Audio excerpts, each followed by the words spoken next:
Bienvenue dans Tram en commun. Depuis un mois, le tram roule. Depuis un mois, le nouveau réseau des bus est en route. Et il y a eu beaucoup de travail en amont pour préparer tout ça. Et puis depuis un mois, il y a des personnes qui, tout le temps, 24 heures sur 24, assurent que le système fonctionne. Ça se passe ici à Bressou, au PCC, le poste central de commande. On est déjà venu souvent vous emmener dans cette pièce-ci. Aujourd'hui, on va rentrer en détail sur les missions des uns et des autres. Vous verrez, c'est organisé très spatialement et on va essayer de vous faire comprendre tout ça. Véhicule 532. Ok, donc tout est bon pour toi. Ok, bien reçu, on regarde à ça. C'est la police qui nous avertit, une Chevrolet plaque Luxembourg. À tout à l'heure. De veiller au cadencement de la ligne, de veiller à la régularité du passage des trams en station et à la sécurité du réseau. On a différents programmes qui nous permettent un suivi de la ligne en temps réel, la vidéosurveillance et aussi avoir la main sur les zones de manœuvre, aiguillage et feu. L'exemple qu'on vient d'avoir, c'est un conducteur qui n'avait pas été pris en compte par la signalisation, c'est ça? Tout à fait. À cause de la tonte des pelouses, il a été obligé de limiter sa vitesse à 10 km/h. Donc il a perdu la prise en compte au niveau du feu. Et à ce moment-là, on intervient pour lui donner le permissif. Vous pouvez demander à un conducteur de rester un peu plus longtemps en station, vous pouvez lui demander d'accélérer. Qu'est-ce que vous pouvez lui demander? Absolument, on peut lui demander de patienter en station, accélérer jamais. Par contre, on peut aussi lui demander d'aller à pied d'œuvre, donc de descendre de son tram, équipé de son gilet et de son sabre pour aller par exemple manipuler un aiguillage ou aller débloquer une porte qui serait en défaut. Il y a différentes choses comme ça qu'on peut faire tous ensemble.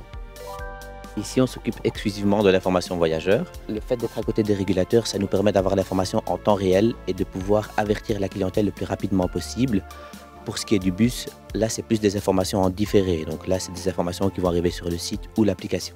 Ici, ce sont les deux écrans qui concernent l'information tram et ici, les deux écrans qui concernent l'information bus. On a une interface qui nous permet de réaliser plusieurs messages et de choisir l'endroit.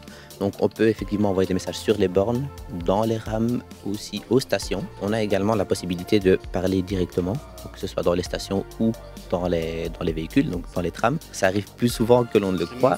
On peut parfois se permettre un petit peu de clin d'œil ou d'humour dans le message, ou bien c'est très codé, c'est très figé? Alors, on n'a pas la possibilité de mettre des emojis sur les écrans, mais voilà, effectivement, c'est peut-être quelque chose qui peut être chouette, mais pour le moment, on essaye d'être le plus bref possible pour que l'information qui va arriver au client soit claire et précise à ce niveau-là. Intervenir en temps réel au niveau des appels des chauffeurs, que ce soit pour des problèmes techniques, des problèmes avec des voyageurs ou sur le réseau, des travaux prévus, pas prévus, toutes ces informations-là. À partir du moment où nous on a le problème, il faut trouver la solution le plus rapidement possible et en faire passer l'information à l'atelier, gestion du tram, information client. C'est ça qu'on doit faire le plus rapidement possible. Ça veut dire que vous avez une capacité de décision, d'action. Vous ne devez pas en référer à quelqu'un. S'il faut dérouter un bus, le faire passer par une autre rue, vous pouvez le décider d'ici. Voilà, ça on peut le décider directement de nous-mêmes. C'est l'avantage qu'on a sur le tram, c'est que nous on peut se ranger sur le côté afin de dévier nos services et tout ça, sans impacter le reste du réseau pour la clientèle. Vous gérez la région de Verviers d'ici aussi, pas tout le temps, mais vous gérez Verviers aussi, c'est ça? Voilà, c'est ça. Après une certaine heure, tout le réseau TEC Liège-Verviers est repris ici, centralisé ici, quoi. Et ça pendant toute la soirée. Et la matinée, alors les collègues sont là à Verviers pour reprendre le réseau personnel. Sinon, tout est géré ici. Et il y a quelqu'un qui est présent aussi la nuit parce qu'on a des services qui sont là très tôt le matin, très tard le soir, plus les mécaniciens qui sont sur le réseau pour faire des essais. On a tous été conducteurs bus. C'était la première chose à faire, quoi. Donc, quand il y a des problèmes avec le bus, on sait de quoi il s'agit, on sait de quoi il parle, on a vécu. C'est la table d'intervention, c'est d'ici que ça se passe vraiment. Tous les appels, tous les contacts avec les services externes, que ce soit les services de police ou de secours ou avec les secteurs, ça veut dire les équipes d'intervention sur place, sur le réseau. On a ici le poste ligne rouge qui est en accès direct avec une ligne directe avec les services de police, une ligne directe avec les services de secours et une ligne directe avec le dispatching de pompiers. On a la future régulation du BHNS, donc premièrement la ligne B2 qui sera bientôt lancée à la rentrée scolaire. Et on a également le personnel technique de TLM qui lui gère plutôt tout ce qui est panne en direct et donne des solutions pour régler les problèmes éventuels qu'on pouvait rencontrer en exploitation. Le cerveau, c'est tout ce qui est préparation des services, les heures, l'établissement des horaires, etc.